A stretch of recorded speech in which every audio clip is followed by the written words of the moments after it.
Региональный сосудистый центр и Республиканский центр медицинской профилактики провели День открытых дверей во Всемирный день борьбы с инсультом. Посетители этого мероприятия имели возможность пройти консультацию врачей и выяснить, насколько они подвержены риску инсульта.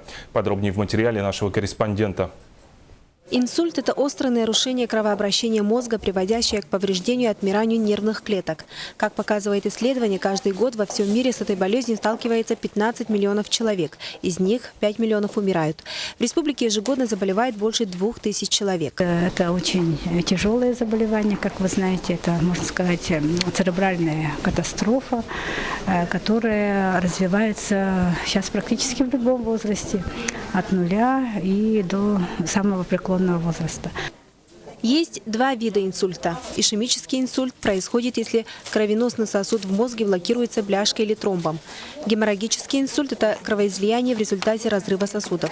Причин возникновения инсульта несколько. Основные из них – это курение, алкоголизм, ожирение и заболевания сердечно-сосудистой системы. Благодаря федеральной программе по снижению смертности от сердечно-сосудистых заболеваний был открыт региональный сосудистый центр, который очень успешно работает. Внедрены много новых методов лечения, в том числе оперативных, высокотехнологичных.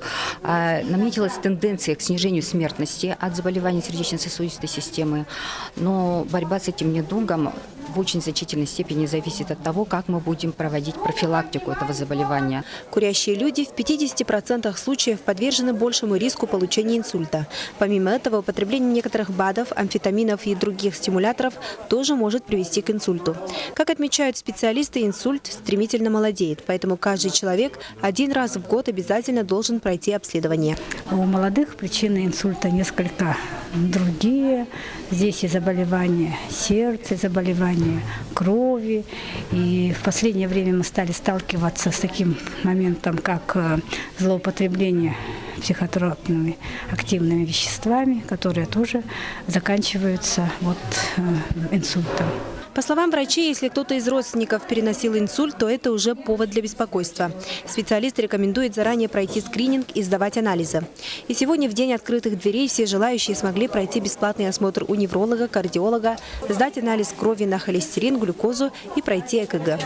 Но я узнала про эту акцию и пришла в первую очередь, потому что за своим здоровьем слежу.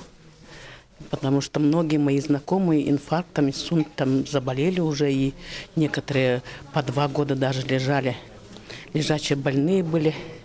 И думаю, что такие акции очень нужны. Полезно для сохранения здоровья, в принципе, для начала. Да и для знаний. Сейчас очень много людей болеют. Не только пожилые люди, но и молодые. Поэтому надо остерегаться. Помимо этого, ведущие специалисты Центра для посетителей акции прочитали лекции и провели семинары. Специально для родственников больных, перенесших инсульт, рассказали, как правильно ухаживать за ними. Эта акция будет проводиться постоянно. Оксана Устинова, Иван Семенов, НВК «Саха», Якутск.